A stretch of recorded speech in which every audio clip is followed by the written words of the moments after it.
Welcome to Sit, Stay, Read, the podcast for every wag, whinny, and whisker. I'm Kathleen Donnelly, award-winning author and retired canine handler. Each week, I chat with novelists about the bond we share with our furry friends and how they inspire stories. Grab a coffee, get cozy with your favorite pet. It's time to sit, stay, read. Well, today I'm thrilled to welcome cozy mystery author Sarah Fox to the show. As part of my spooky reads, Sarah's book, Tails From The Crypt, Tails, which I love, is the third book in the Magical Menagerie mystery series, and it's full of magic, murder, and Halloween fun. So, Sarah, welcome to the show. Thank you, and thank you for having me on the show. Oh, I'm excited to talk with you because when I read your book, I loved all the characters, two-legged and four-legged, and it's the third book in your series. Is that right? That's correct, yes. Okay, so tell us a little bit about your main character, Georgie, and Twilight Cove, and Flossie and Fancy. Yeah, so in the first book of the series, Georgie Johansen, she's the protagonist. She was living in Los Angeles, but she comes to Twilight Cove, Oregon, to help out her aunt, Olivia, who she calls Auntie O. Um, and Olivia has an animal sanctuary, and Georgie ends up moving there. She's also a screenwriter, but she helps out her aunt with the animal sanctuary. And of course, she starts solving murders on the side as well. Yes. And she ends up adopting these two English Springer Spaniels, Flossie and Fancy, or maybe they adopt her, not too sure. Either way, they end up together. And Flossie and Fancy, it turns out, have some unique magical abilities that Georgie comes to learn about. And Flossie, she can unlock locks with her mind, she can move things with her mind. And Fancy, she can camouflage herself and emit a glow like a bioluminescence almost. So they help Georgie solve mysteries, help her get out of sticky situations. There's also an owl, Euclid, and Yes. he has sort of a unusual intelligence. I mean, owls are intelligent, but he Yes. helps her find clues and helps her out of dangerous situations sometimes too. So she has these animal sidekicks, or maybe she's their human sidekick. I'm not sure, but together they solve mysteries. I love it. And this is my one of my spooky reads, so spooky episodes. What made you choose Halloween as sort of Well, the holiday? I love fall. I love Halloween. Yeah. So I really wanted to have this event. So because they live on a farm and have this sanctuary and they're raising money, um, I've been to this event in real life, what I call in the book a trail of terror. So it's Yeah. basically you go on a farm and you walk through the woods and the fields, and there's actors playing characters and they'll Cool. jump out at you or whatever. There's a lot of different things. And I always wanted to incorporate that into one of my cozy mysteries. So I thought that would be a really good way to do it, was to have that event around Halloween. Um, and then they also have a pumpkin glow competition. Yeah. I love jack-o'-lanterns. I love carving Do pumpkins. too. So that was just basically all fun for me to put that in there. Yeah, it was great. And the pumpkin glow kind of kicks off the murder. Tell us a little bit about Right. the mystery that Georgie has to solve.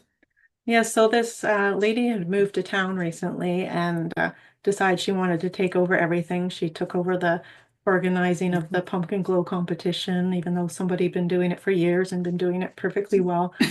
She just wants to take over everything. She wants to be the center of attention.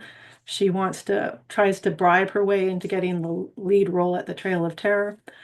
She's Yes. really unpleasant. And so it's probably not that surprising when she ends up dead. Um, and Georgie, with the help of Euclid and the dogs, ends up finding the body. And Georgie's best friend Tessa ends up becoming one of the suspects because she had problems with this lady who was really just awful.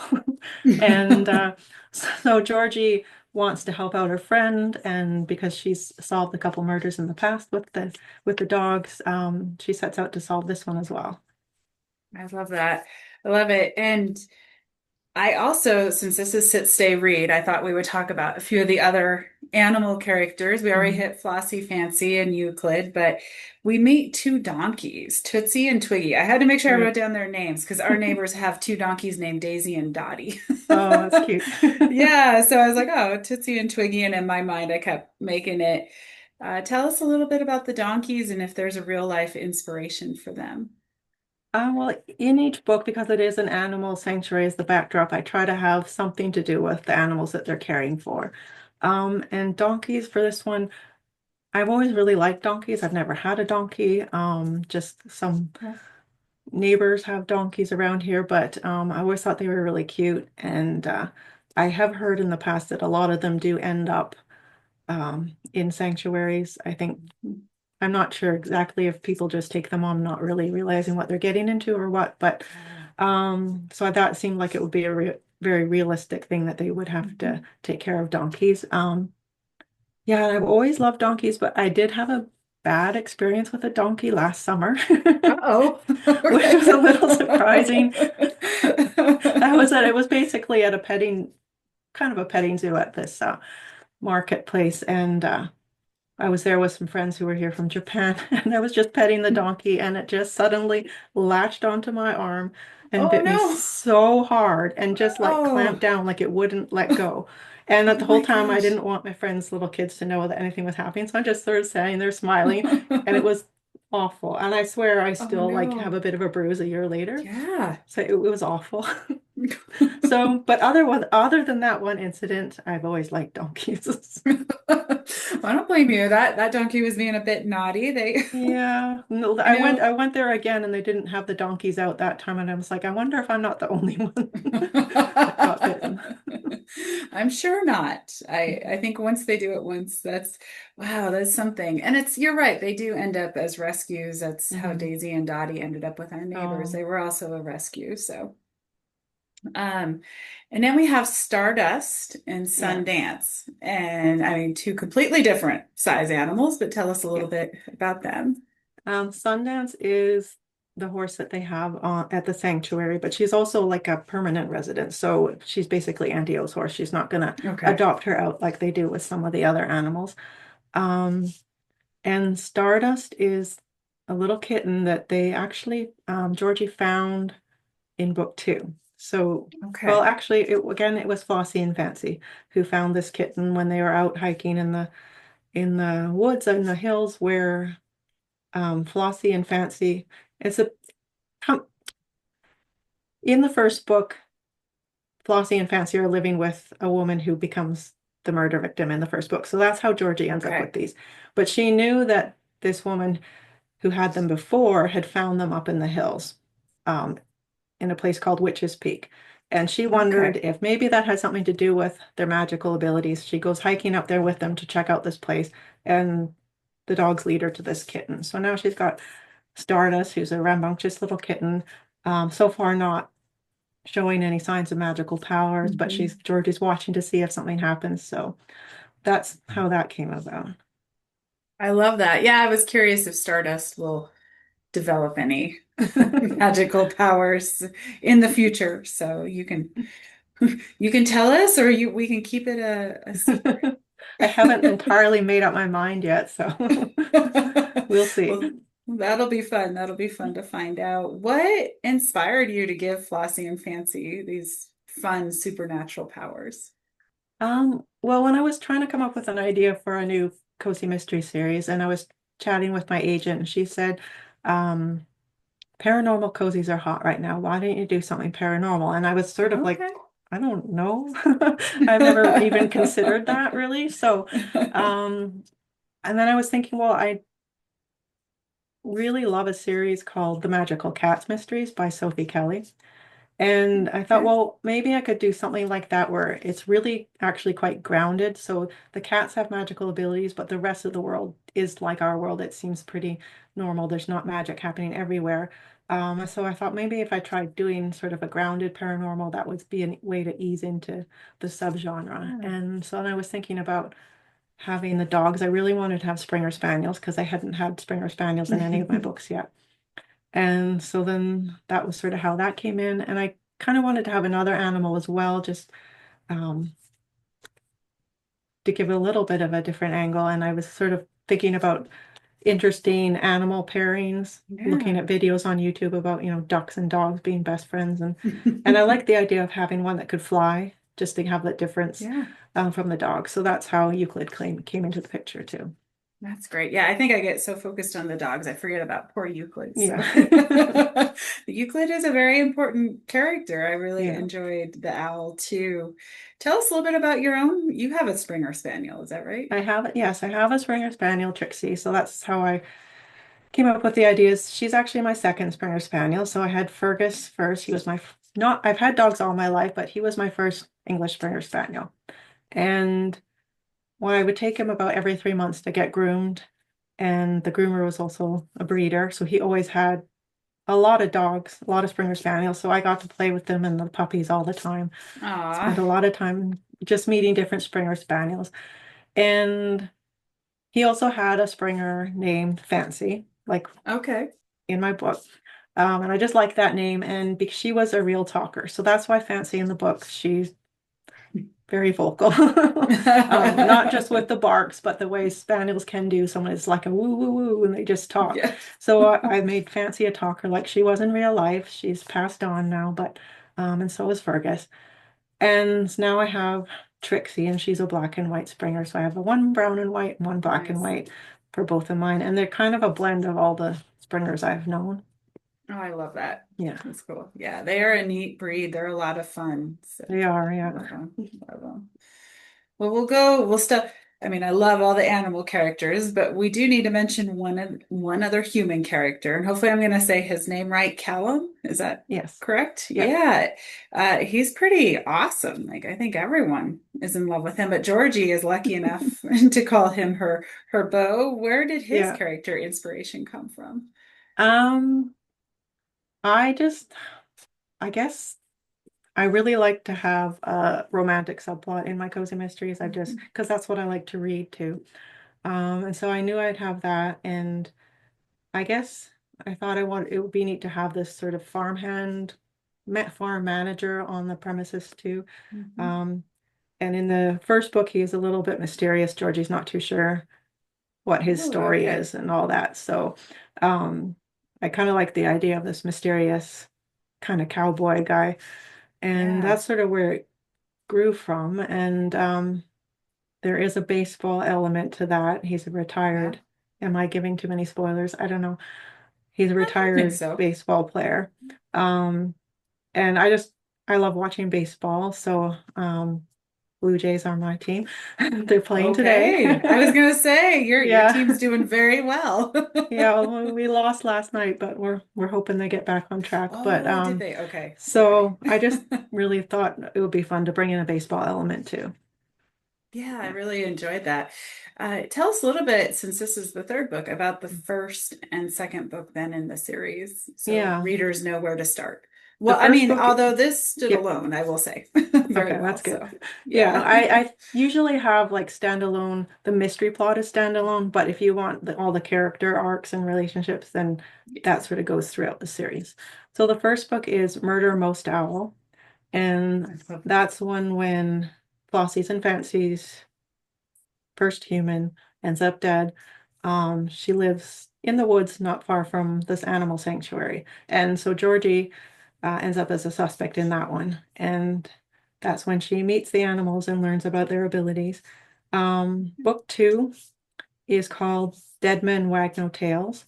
I love That that. has a bit of a pirate theme. It's the town's pirate festival. It's all Okay. surrounding that with a possible lost treasure map and all this stuff. So a lot of pirate fun. Um, and then we have this one, Tales from the Crypt. And then I have the fourth one, which I've already finished, and it's Oh, coming out in the spring, March 2026. And that one's called The Bark Before the Dawn. oh, I love Um, that. thank you. And there's that one has a little more, it plays on the baseball theme. That one, it actually starts out in Florida. They went to Okay. spring training um, to see some of Callum's old teammates and all that. And then, but for people who really like the story to be in the familiar town, they it's like one chapter in Florida, then they come back, and there's sort of a mystery that kind of follows them back to Twilight Okay. Cove. Okay. Okay, I love that. And Twilight Cove, what a great town. I mean, I love I making up cozy mystery towns. I do. Yeah. yeah. Tell us a little bit about the town and I mean, I know it's fictional, but Mhm. like how you developed it because it's kind of its own character too. So, Oh, I'm glad you think so. Yeah. I do yeah. try to make the settings almost like a character too. I do Yeah. like, I love just making it feel, I guess, like a place people would want to visit, Mhm. or live if you just removed all the murders, that they'd want to be Yeah. there. Yeah. So it's a coastal town, and I have in my Pancake House Mysteries, it's also a seaside town. And that Okay. one was actually inspired more directly by my favorite place on Vancouver Island. Um, Okay. so this one I wanted to do a coastal town as well, and so this one is actually set in Oregon. Um, I don't know, I just love seaside towns that, and I feel like Yeah. there's a lot of potential there for um, atmosphere, I guess, and also Mhm. like danger on the rocks or cliffs and with the ocean and storms. And I just Yeah. love to bring in the weather and the environment into the stories as well to help with the atmosphere. Yeah, I love that. I love that. Well, and the next question, I'll be careful with spoilers, but you kept me guessing throughout the book as to who did it, and we won't say who did. We're gonna leave that for readers to find out. But you had some great twists, and I would think, okay, this person, this is who I'm zeroing in on, and then something would happen. I'm like, no, maybe not. Okay, good. How do you? I did my Yeah, job then. you did your job beautifully, and I'm curious how Thank you you. develop your twists and your characters, or do they surprise you as you write? How does that? Sometimes they surprise me. I do like to have some direction. I'm not that good at completely going by the seat of my pants, so I do like to figure out certain things before I start, like the victim, the killer, Okay. the motive, and then I usually come up with a list of suspects and what their apparent motives are, things that might exonerate them or whatever. But yeah, sometimes things come up that surprise me along the way. I don't think it's happened in this series, but um, it has happened to me with another series where I did change my mind about the killer halfway through because it was too obvious or Oh, something. Or I think it okay. was, I actually ended up really liking the character I thought was going to be the killer, and I didn't want them to be the killer anymore. So I changed it I love partway through. that. But usually I do stick with who I decide to be the killer from the beginning. And then I just try to come up with the clues, red herrings, and Yeah. hopefully make it not too obvious who the killer Yeah. is. Yeah. Well, it kept me, I kept thinking I knew, or then I would think it was maybe who it ended up being, which I won't say any names, but then I would second guess myself. So it was a lot of fun to read Yeah, and just keep that going. So thank you. your next book coming up, I was taking a sneak peek at your website. It's a little different. Is it? It It's not a is, cozy, right? I yeah, see it's it. my Yeah. first non-cozy. It's not too really far away from a cozy, but it's Okay. also not a cozy. It's not like it's going to be super gritty and dark or anything. It is, Yeah. see, I have definitely maybe not a detective. I love that. And yeah, it's a rom-com mystery. Yeah. So I had a lot of fun really leaning into the humor in that one. It's first in a series again, the Wyatt Investigations Mysteries. Okay. So yeah, it just has more romance than my Cozy Mysteries, which are more of a subplot. So it's more like equal Yeah. romance and mystery with a lot of humor. So it was Okay. pitched as Finley Donovan meets Only Murders in the Building. So I love that. I'm hoping that those are the vibes it gives. There's the main character. She's 28, but she lives in a senior's apartment complex um, Okay. because they needed more tenants, and she was broke. So um, I had a lot of fun working in the residence. All these senior characters who are I love that. get involved with the mystery. So yeah, I had a lot of fun. That one comes out in January. Oh, that's great. Maybe a little Thursday murder club in there too, huh? Yeah, a little bit From too. the sounds of it. Yeah. Oh, I'm looking forward to that. Are there any animals in that one? No, not so far, Okay. unfortunately. Okay. Well, Which is fine. I mean, that's yeah. okay. I just, since it's sit, stay, read, I always like to ask for Yeah, my I know. I was listeners. thinking about that. I was like, it's a little harder with it, but maybe one day there will be, but for now there's not. Yeah. Nice. Well, then it's a good one just to read with your favorite Yeah. four-legged friend. I So I do have animals in most of my, I think all of my cozy mystery series. that was going to be my next question. Yes. So, because you have, am I remembering right, four total series, or is it five? Um, I don't even know. 2, 3, 4. This is my, yeah, the Magical Menagerie is my fifth. Okay. Um, yeah, so the first one, Music Lovers Mysteries. The main character doesn't have an animal, but her best friend has a dog who's based on a dog that I had in the past. Okay. Pancake House Mysteries. She has an orange tabby cat, Nice. and then a dog comes in, a golden doodle comes into the picture too later in the Aw. series. Literary Pub Mysteries. She has a cat, a white cat who is based on my cat Nazi, big fluffy white cat. And then True Confections Mysteries. The main character has a gray tabby who was like my Zebby that I had when I was a kid, and a black cat who's like my Orion that I have now. Okay. So all my animals are in there somewhere. And then yeah, and then we get to the Magical Menagerie. So I try to love work in it. all my animals. I love it. I love it. Well, one of my last questions about this, I'm probably going to show my age, but I remember the TV show Tales from the Crypt, Okay. spelled Tales spelled differently. Are we a similar age? Did you come up with this title or was it You a know, I never marketing? actually seen it, but I knew the title. I knew the name of Yeah. it, and I'm not really sure how I always try to come up with like plays on words for my titles or Yeah. puns. And I was trying to think of Halloween things, and that just sort of popped to mind with the I tails. I love thought, well, I it. can play on the word tails. So yeah, I've never seen it, but I definitely remember hearing about it and seeing it around. Yeah. Yeah. I was. Now it would probably be I don't know if it would be cheesy or not, but in my era it was great fun. So Yeah.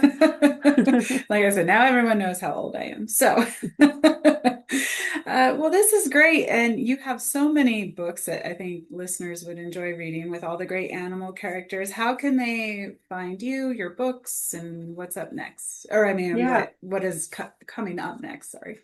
Well, I've got the definitely maybe not a detective, and then The Bark Before the Dawn comes out in March.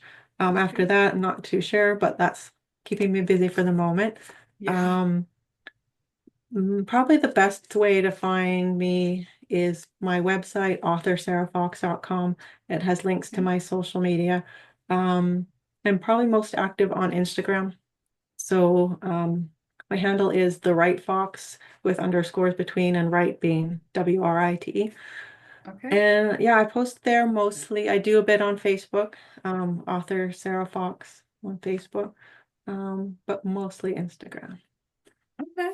All right. That sounds great. Well, that's a great way for readers to find you. And everyone, I highly recommend getting Tales from the Crypt as a fun, spooky read, especially if you love cozy mysteries. It's a fun page turner, and it would be a good one to read while you're handing out candy in between trick-or-treaters on Halloween. So, Sarah, thank you so much for coming on the show. Well, thank you for having me. That was really fun. Great. Well, and everyone, until next time, keep your tails wagging and pages turning. Thanks for joining me today. Sit, Stay, Read is a part of the Authors on the Air Global Network. If you enjoyed today's author interview, be sure to leave a review and share the episode with a fellow animal-loving reader. If you're curious about the world of working dogs and wilderness adventures, please check out my books at KathleenDonnelly.com. Until next time, curl up with your best furry friend and sit, stay, read.